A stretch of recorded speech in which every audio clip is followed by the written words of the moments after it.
Elle l'avait laissé, lui et leurs 5 enfants. 10 ans plus tard, elle était revenue et avait été stupéfaite de découvrir ce qu'il avait accompli sans elle. Darius Miller avait toujours cru en la famille. Il n'était pas parfait, mais il avait fait de son mieux. Pendant des années, il avait pensé que cela suffisait, jusqu'au matin où il s'était réveillé et qu'Alicia avait disparu. Aucun avertissement, aucune dispute la veille, juste un morceau de papier plié sur le comptoir de la cuisine avec 7 mots troublants « Je suis désolée, je ne peux plus faire ça ».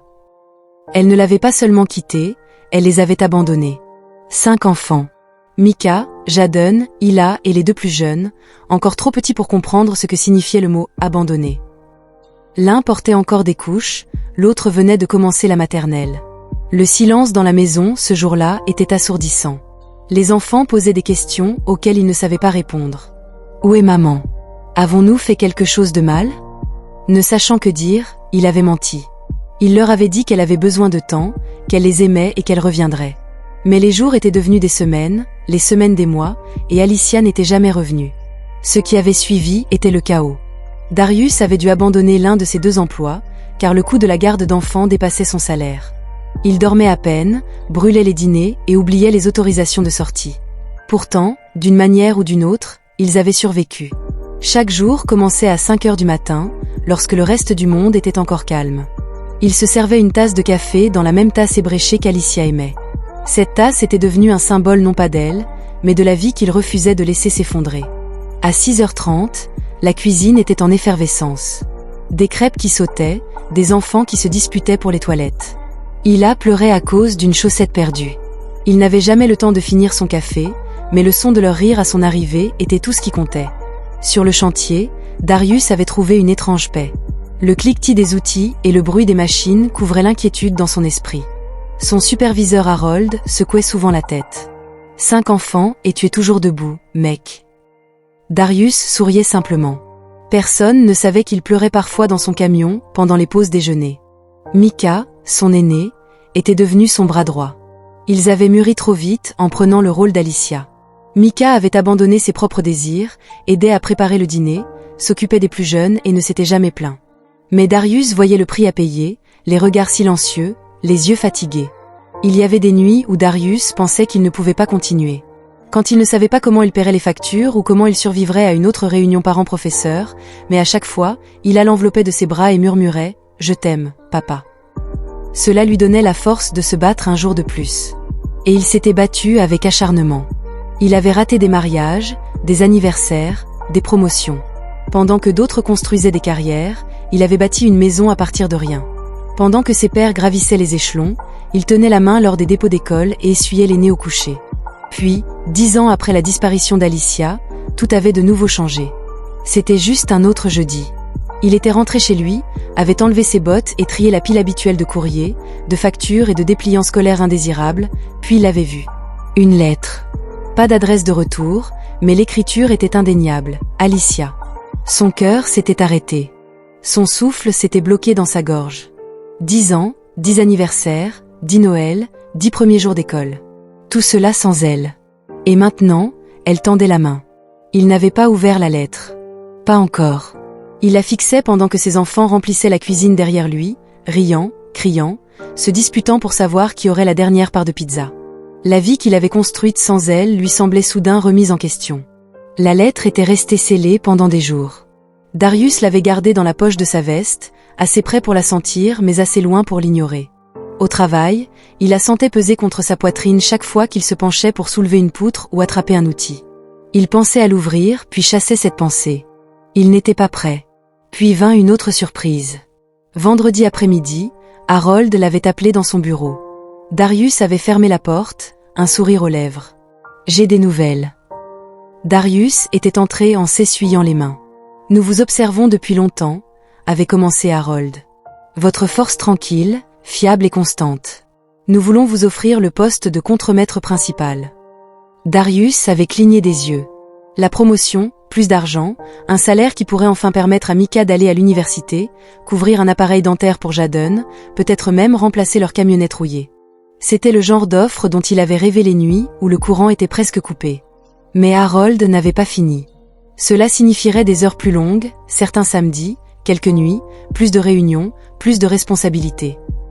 Darius avait hoché lentement la tête. Il savait ce que cela impliquait.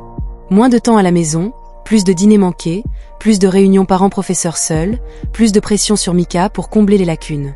Il ne donna pas de réponse tout de suite. Cette nuit-là, il s'était assis en face de Mika à la table de la cuisine. Les autres étaient déjà au lit. L'ours en peluche préféré de Léla gisait, oublié sur le canapé. La cuisine était enfin silencieuse. « On m'a proposé une promotion aujourd'hui », avait dit Darius en regardant le visage de Mika. Leurs yeux s'étaient écarquillés. « C'est incroyable, non ?»« C'est vrai », avait répondu Darius. « Mais cela signifie aussi que je serai moins présent. » Mika marqua une pause, puis offrit un petit sourire. « Nous ferons en sorte que ça marche, papa. Tu l'as toujours fait. » C'était dit avec assurance, mais Darius avait vu le poids derrière ces mots. Mika avait maintenu cette famille unie aussi longtemps que lui. Plus tard dans la nuit, seul dans sa chambre, Darius avait finalement ouvert la lettre. Cela avait commencé comme une confession. Alicia avait dit qu'elle avait fait des erreurs, qu'elle était dépassée à l'époque, que partir n'était pas prévu. C'était un acte de panique. Elle avait parlé de thérapie, de foi, de reconstruction de sa vie. Et puis était venu le vrai message: je veux voir les enfants que j'ai changés. Je veux faire à nouveau partie de leur vie. Si tu peux me pardonner, j'espère qu'ils le pourront aussi. Darius fixa la page, ses doigts se recroquevillèrent sur les bords. Le pardon pour les anniversaires qu'elle avait manqués, pour les terreurs nocturnes qu'Ila avait, pour les larmes que Mika ne laissait jamais voir, pour la honte que Jadon ressentait quand ses camarades de classe demandaient pourquoi sa mère ne venait jamais aux événements scolaires.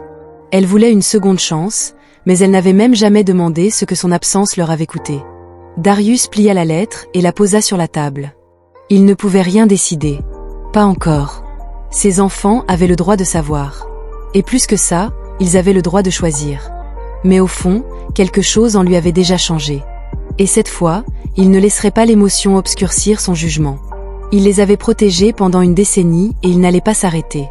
La lettre était restée sur la table à manger pendant 2 jours, intacte mais pas inaperçue. Mika la regardait chaque fois qu'il passait. Jadon avait demandé une fois si c'était important. Darius avait répondu que oui, mais pas encore. Il avait besoin du bon moment. Pas quand le lave-vaisselle était en panne. Pas quand Nia avait la grippe. Pas quand il était trop fatigué pour parler clairement. Finalement, dimanche soir, il avait passé l'appel. Le dîner était calme. Léla avait dessiné des formes dans sa purée de pommes de terre. Jadon avait parlé d'un projet de classe. Les 2 plus jeunes avaient ri d'une tasse de jus renversée. Darius n'avait pas dit grand-chose. Quand les assiettes avaient été débarrassées, il était resté assis. Les enfants, avait-il commencé d'une voix ferme. Il y a quelque chose que je dois partager avec vous. Mika s'était immédiatement tendu. Il avait pris la lettre et l'avait levée. Ceci est arrivé par la poste la semaine dernière. C'est de ta mère. Silence. Pas un souffle. Pas un clignement des yeux. Elle dit qu'elle veut te voir. Elle dit qu'elle a changé. Elle dit qu'elle est désolée. Il ne l'avait pas édulcorée. Il avait lu la lettre à voix haute, mot pour mot. Sa voix ne tremblait pas, mais s'émincit. Quand il eut fini, il leva les yeux. Le visage de Mika était devenu pâle. Leur mâchoire se serra. Pourquoi maintenant? Ils avaient demandé catégoriquement, pourquoi pas il y a 10 ans, quand nous avions besoin d'elle. Jadon fixa la table, les sourcils froncés. Est-ce qu'elle revient vraiment? Les 2 plus jeunes ne dirent rien. Ila se recroquevilla sur sa chaise, comme si elle essayait de disparaître. Darius hocha lentement la tête. Elle tendait la main, mais rien n'était décidé. Je voulais que tu l'entendes en premier parce que cela nous affecte tous. Nous ne sommes pas un hôtel dans lequel elle peut simplement retourner, dit Mika. Les mots étaient tranchants et personne n'osa répondre. Plus tard dans la nuit, Darius trouva Mika dans le couloir en train de regarder une photo sur le mur, une photo d'il y a 5 ans. Tous les 6 en pyjama de vacances assortis. Elle n'était pas là. Mika dit doucement, « Je sais ». Darius répondit, « Je ne me souviens plus du son de sa voix ». Ne sachant quoi dire, Darius se tint à côté d'eux en silence. Les jours suivants, tout semblait étrange. Ila pleura à l'école sans pouvoir expliquer pourquoi, tandis que Jadon n'arrêtait pas de poser des questions. Darius ne savait pas comment répondre. Même les 2 plus jeunes, habituellement si rieurs, étaient plus calmes que d'habitude. Le poids de la lettre d'Alicia s'était répandu dans la maison comme un nuage d'orage. Le silence pesait lourd. Puis, une nuit, alors que Darius bordait Ila, elle murmura « Est-ce que maman nous aime toujours ?» Son cœur se brisa. Je pense qu'elle le fait, répondit-il. Mais l'amour ne suffit pas toujours. Il cligna des yeux vers lui. Vas-tu la laisser revenir? Je ne sais pas, dit-il. Mais je te promets que je ne ferai rien sans toi. Et il le pensait vraiment, car après 10 ans à maintenir cette famille unie, Darius n'allait pas laisser le passé les déchirer. La maison semblait plus lourde chaque jour qui passait.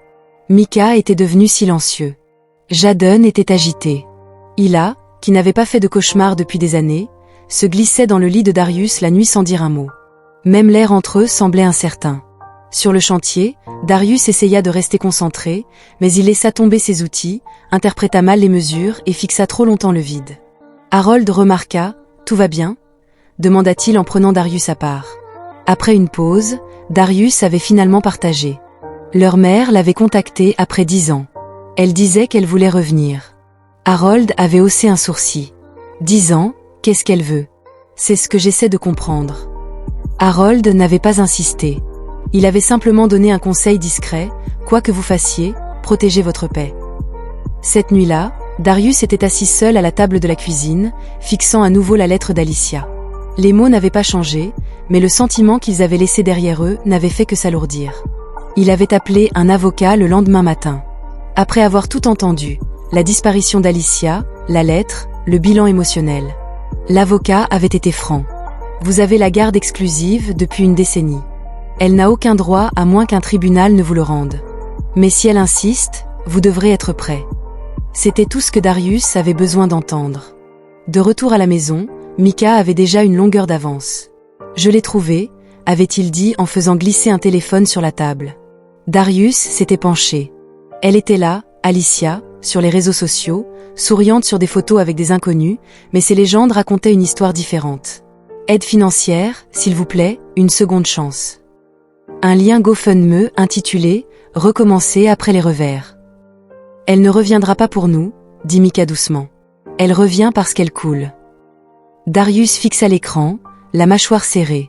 Ce n'était pas une question de rédemption, c'était une question de survie. Le lendemain, il avait engagé un détective privé. « Je veux la vérité », lui avait-il dit. Pas de spéculation, pas de lacune, juste des faits. L'enquêteur hocha la tête. Tu l'auras à la maison.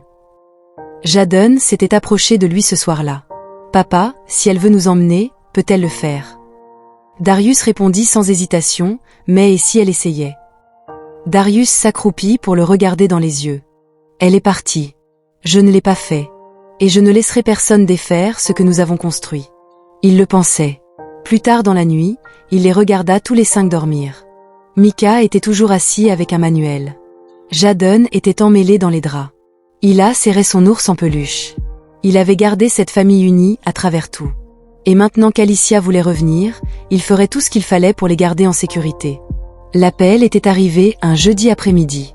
Darius n'avait pas reconnu le numéro, mais quelque chose lui avait dit de répondre. Au moment où il avait entendu une voix familière douce et incertaine dire son nom, « Darius, c'est moi ». Son emprise sur le téléphone s'était resserrée, « Alicia ». Elle était allée droit au but, « Je veux juste les voir tous. Une seule réunion, s'il vous plaît ». Il n'y avait pas d'excuse cette fois, juste du désespoir. Darius ne répondit pas tout de suite. Il laissa ses mots flotter dans le silence. Puis finalement, il parla. « S'ils ne veulent pas te voir, ça s'arrête là. Pas de pression, pas de surprise. » Elle hésita. « D'accord. » Il choisit lui-même l'endroit. Un parc public, familier, neutre, un endroit avec de la place pour partir si cela devenait nécessaire. Micah ne dit pas grand-chose quand il leur annonça. Il hocha simplement la tête, la mâchoire serrée. Jadon posa la question que tout le monde avait peur de poser. « Devons-nous y aller? Vous n'y allez que si vous voulez ?» Darius répondit que personne ne forçait quoi que ce soit. Mais ils étaient tous d'accord. Ils avaient besoin de savoir. Le jour de la réunion, le temps correspondait à l'ambiance. Un ciel gris, pas vraiment pluvieux, mais assez froid pour être mal à l'aise. Darius se tenait près de la mare aux canards, avec ses 5 enfants à ses côtés.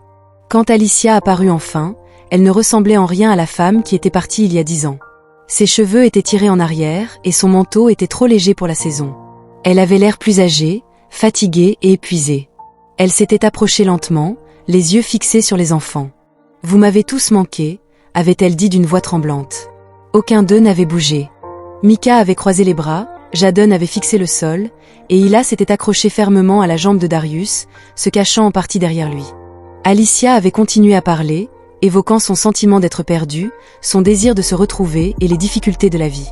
Mais ces mots n'avaient pas eu d'impact. Ils avaient rebondi sur les années d'absence comme la pluie sur un toit. Puis Mika s'était avancé. « Que attends-tu de nous maintenant ?» avait-il demandé. Ce n'était pas une question hostile, mais honnête. Alicia n'avait pas su quoi répondre. La rencontre n'avait pas duré longtemps. Il n'y avait eu ni câlin ni larmes, juste un lourd silence, interrompu uniquement par le bruit des canards dans l'étang. Alors qu'il se retournait pour partir, Alicia avait murmuré « J'espère que tu me laisseras essayer ». Mais personne n'avait répondu. Sur le chemin du retour, le trajet avait été silencieux. Les enfants ne s'étaient pas disputés et personne n'avait cherché à mettre de la musique. Ce silence en disait plus que des mots ne l'auraient jamais fait. Cette nuit-là, Darius était assis au bord de son lit, tandis que Mika se tenait dans l'embrasure de la porte. « Elle ne nous a même pas demandé comment nous allions », avait-il dit. Darius avait hoché la tête. « Je suis fier de toi », avait-il répondu. « De vous tous. » Car peu importe ce qu'Alicia espérait, ce n'était pas cela. Ce n'étaient pas les mêmes enfants qu'elle avait laissés derrière elle, et cette fois, ils ne seraient pas brisés. Le silence qui avait suivi la visite au parc ne s'était pas estompé. Au dîner, personne n'avait évoqué Alicia, mais le poids de cette rencontre persistait dans chaque regard et chaque pause entre les bouchées. Même Hila, d'habitude si curieuse, était restée silencieuse. Mika faisait défiler son téléphone en silence, pendant que les autres mangeaient. Il murmurait qu'elle avait l'air d'avoir besoin de quelque chose, mais pas comme quelqu'un qui revenait par amour. Darius n'avait pas répondu, car au fond, il commençait à croire la même chose. 3 jours plus tard, l'appel du détective privé était arrivé. « J'ai des informations », avait-il dit. « Tu devrais peut-être t'asseoir. » Darius s'était préparé pendant que l'homme parlait clairement. Alicia était endettée, ses cartes de crédit étaient au maximum, et 2 poursuites étaient en attente d'un avis d'expulsion déposé il y a 6 semaines. Elle avait enchaîné les emplois, la plupart durant moins d'1 an, et la page GoFundMe que Mika avait trouvée était réelle, à peine suffisante pour la maintenir à flot. Mais ce n'était pas tout.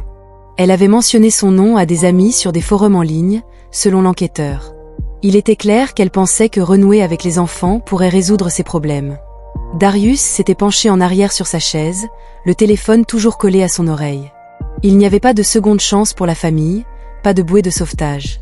Il avait raccroché, le nœud dans sa poitrine se dénouant en quelque chose de plus froid et de plus clair. Ce soir-là, il avait convoqué une réunion de famille. Les enfants s'étaient rassemblés autour de la table, l'atmosphère était toujours délicate. Darius avait déposé le rapport, leur permettant de voir la vérité par eux-mêmes. « Je voulais que vous sachiez ce qui se passe vraiment », avait-il dit. « Pas de secret, pas de faux-semblants. » Mika avait lu en silence, Jadon avait feuilleté les pages, les yeux écarquillés, tandis que les plus jeunes se penchaient vers Darius. « Elle a des ennuis », avait dit doucement Mika. « Oui », avait répondu Darius. « Mais pas pour les raisons qu'elle prétendait. » Hila avait levé les yeux et dit d'une voix douce, « Alors elle ne reviendra pas parce qu'elle nous aime. »« Non, chérie », avait dit Darius en l'entourant d'un bras. « Elle est revenue parce qu'elle avait besoin de quelque chose. Mais cette fois, nous ne lui devons rien. » Un long silence avait suivi. L'air dans la maison était calme. Après avoir lu le rapport, les enfants n'avaient plus posé de questions. Ils n'en avaient pas eu besoin. La vérité était tombée. Alicia n'était pas revenue pour se réconcilier, mais pour être secourue, et Darius avait pris sa décision. Plus tard dans la nuit, après que les autres se soient endormis, il était entré dans sa chambre, avait ouvert le tiroir du haut de son bureau et en avait sorti une épaisse enveloppe qu'il avait gardée scellée pendant près de 3 ans.